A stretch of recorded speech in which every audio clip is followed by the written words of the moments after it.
உலக அரசியலில் இந்தியா மற்றும் அமெரிக்கா இடையிலான உறவு தற்போது ஒரு புதிய பொற்காலத்தை தொட்டுள்ளது. சமீபத்தில் நடைபெற்ற G7 மற்றும் G20 உச்சி மாநாடுகளில் பிரதமர் நரேந்திர மோடியும் அமெரிக்க அதிபர் டொனால்ட் ட்ரம்பும் சந்தித்து பேசியது சர்வதேச அரங்கில் மிகப்பெரிய அதிர்வலைகளை ஏற்படுத்தியுள்ளது. இரு தலைவர்களுக்கும் இடையிலான தனிப்பட்ட நட்பு வெறும் பேச்சோடு நிற்காமல் ஆக்கப்பூர்வமான வர்த்தகம் மற்றும் முதலீடுகளுக்காக தற்போது மாறி வருகிறது. குறிப்பாக அமெரிக்கா தொழிற்சாலைகளில் இந்தியா அதிக அளவில் முதலீடு செய்து அங்கு ஆயிரக்கணக்கான வேலை வாய்ப்புகளை உருவாக்கி வருவதை அதிபர் ட்ரம்ப் மனமுந்து பாராட்டியுள்ளார். வர்த்தக ஒப்பந்தங்களை பொறுத்தவரை பிரதமர் மோடியை ஒரு கடினமான பேச்சாளர் என்று ட்ரம்ப் வர்ணித்தாலும் இரு நாடுகளுக்கும் இடையிலான வர்த்தக பேச்சுவார்த்தைகள் இறுதி கட்டத்தை எட்டியுள்ளன.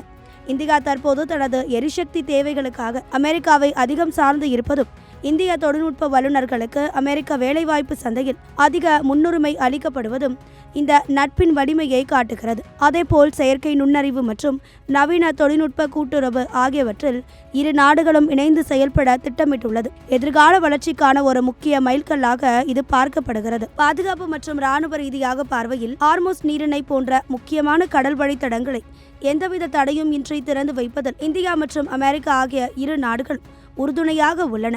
குறிப்பாக சர்வதேச கடல் வழித்தடங்களில் பணிபுரியும் இந்திய மாலுமிகளின் பாதுகாப்பை உறுதி செய்வதில் அமெரிக்கா தனது முழு ஒத்துழைப்பை வழங்கியுள்ளது. முறையான இராணுவ ஒப்பந்தங்கள் ஏதும் இல்லை என்றாலும் ஒருவேளை இந்தியா மீது தாக்குதல் நடத்தப்பட்டால் அமெரிக்கா நிச்சயம் துணை நிற்கும் என்ற உறுதிமொழியை ட்ரம்ப் தற்போது வழங்கியிருப்பது சீனா மற்றும் பாகிஸ்தான் போன்ற அண்டை நாடுகளுக்கு விடுக்கப்பட்ட எச்சரிக்கையாகவே கருதப்படுகிறது. இறுதியாக மேற்கு ஆசியாவில் அமைதியை நிலைநாட்ட அமெரிக்கா மேற்கொண்டு வரும் ஈரானுடனான அமைதி ஒப்பந்தம் மற்றும் அணுசக்தி பேச்சுவார்த்தைகளுக்கு இந்தியா தனது முழு ஆதரவை தெரிவித்துள்ளது. உக்ரைன் மற்றும் ரஷ்யா இடையிலான போரை முடிவுக்கு கொண்டு வரும் ராஜதந்திர நகர்வுகளிலும் இந்தியாவிற்கு ஒரு முக்கிய பங்கு இருப்பதாக உலக தலைவர்கள் கருதுகின்றனர். மொத்தத்தில் அமெரிக்காவின் மேலாதிக்கமும் இந்தியாவின் வளர்ந்து வரும் சர்வதேச செல்வாக்கும் இணைந்து உலக பொருளாதார மற்றும் அரசியல் ஸ்திரத்தன்மை ஒரு மிகப்பெரிய பாதுகாப்பாக உருவெடுத்துள்ளது.